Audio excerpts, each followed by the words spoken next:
देश का प्रधानमंत्री गैस के संकट के इस समय में किस गुफा में छुपा हुआ है? पहले उसको निकाल के लाइए।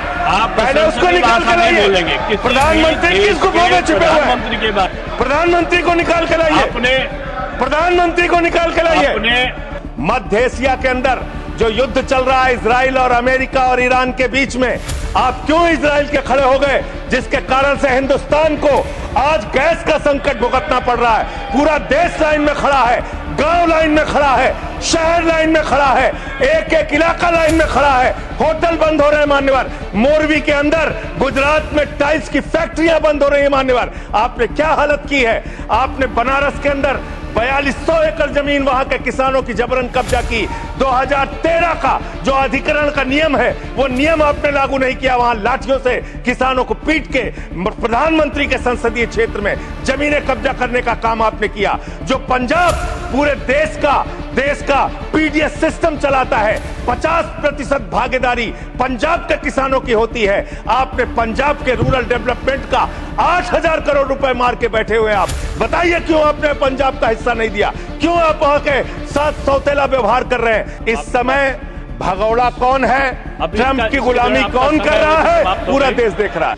कि तुम्हारी फाइलों में गांव का मौसम गुलाबी है, तुम्हारी फाइलों में गांव का मौसम गुलाबी है, मगर ये आंकड़े झूठे हैं, ये दावा किताबी है। सर, भारत की सरकार ने जब विकसित भारत की कल्पना की है तो उस कल्पना के तहत गांव को कहां रखा है, आपके माध्यम से यह देश को मालूम होना चाहिए।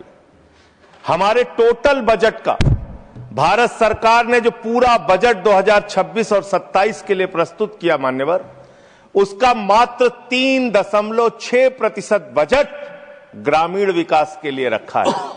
यह स्पष्ट करता है सरकार की मंशा को। यह बताता है कि ग्रामीण विकास के लिए आपकी सोच क्या है, ग्रामीण व्यवस्था को आप कैसे संचालित करना चाहते हैं, कितना विकास वहां पर करना चाहते हैं।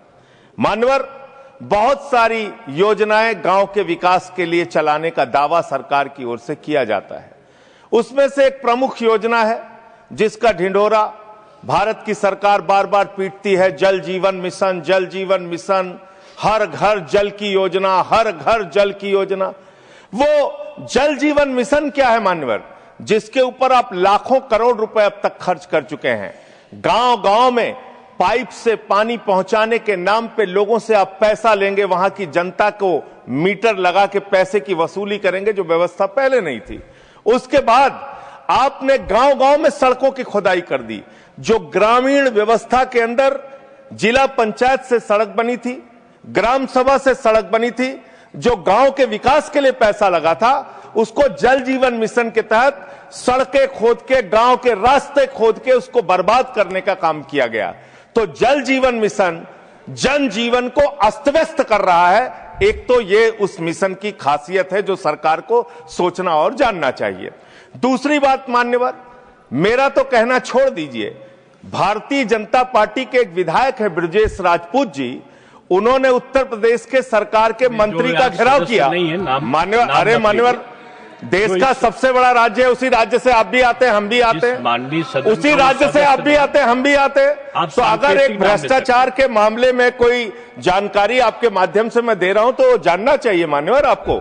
मान्यवर, रूरल डेवलपमेंट के नाम पे इस जल जीवन मिशन में गांव गांव में टंकियां बनाई गई।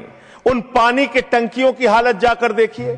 वो पानी की टंकियां उद्घाटन से पहले उजड़ जाती हैं, उद्घाटन से पहले उखड़ जाती हैं, टूट जाती हैं, गिर जाती हैं। 5-5, 10-10 करोड़ की टंकियां, पाइपलाइन जो है वो टूट जाती है। तो मैंने तो इसका मामला सबसे पहले उठाया था, तब सरकार ने हमारी बात नहीं सुनी, कई मुकदमे मेरे ऊपर उल्टा करा दिया। लेकिन इनके एक विधायक ने मान्यवर अपने ही मंत्री का घेराव कर लिया, ब्रजेश राजपूत जी ने, और कहा और बीजेपी के विधायक ने कहा कि इस योजना में जबरदस्त भ्रष्टाचार है। इसलिए ये योजना भ्रष्टाचार की भेंट चढ़ चुकी है। दूसरी बात आते हैं, आपने गांव के अंदर जो तमाम और स्कीम शुरू की और उसकी हकीकत क्या है, कितना बजट निर्धारित किया, कितना खर्च किया। आपने मान्यवर मनरेगा के तहत 25-26 में 86,000 करोड़ रुपए निर्धारित किया था बजट में, और इस बार 26-27 में आपने 88,000 करोड़ रुपए मनरेगा के लिए निर्धारित किया। जब आपने 86,000 करोड़ रुपए निर्धारित किया तो आपकी गारंटी थी 100 दिन की। जब आपने 88,000 करोड़ रुपए निर्धारित किया तो आपकी गारंटी है 125 दिन की, और आप कह रहे हैं हम 60% भागीदारी करेंगे। पिछले कई वर्षों से, जब से प्रधानमंत्री नरेंद्र मोदी जी बने हैं इस देश के और जब से भारतीय जनता पार्टी की सरकार है, मनरेगा की स्कीम में इस सदन के अंदर मैं पूरे जिम्मेदारी से बोलना चाहता हूं, एक भी साल में 50 दिन से ज्यादा आपने रोजगार नहीं दिया। मनरेगा स्कीम को आपने मारने का काम किया, खत्म करने का काम किया, और उसके बाद आपने कह दिया 40% राज्य सरकारों की हिस्सेदारी होगी। जो राज्य सरकारें ज्यादातर घाटे में चल रही हैं, चलिए वो भी आपने कर दिया जो आपको करना था, आपने स्कीम पास कर दी जी राम जी की। लेकिन मुझे आप जरा कृपा करके बताइए, आपके हिस्से का 125 दिन के हिसाब से रुपया बैठता है मंत्री जी 2 लाख करोड़ रुपए, तो आपने तो निर्धारित ही 88,000 करोड़ रुपए किया है। तो आप इस स्कीम में क्या सोचते हैं, क्या आपकी योजना है और कितना आप बजट निर्धारित करना चाहते हैं? यानी कि आपकी मंशा ही साफ नहीं है कि आप मनरेगा स्कीम को गांव-गांव तक चला सके। इसके बाद मान्यवर आते हैं, एक मिनट माननीय मंत्री, करना चाहता हूं कि जब मैं बोलूं तब आप सुनने जरूर उपस्थित रहना, बोल के चले मत जाना, एक एक चीज का जवाब दूंगा।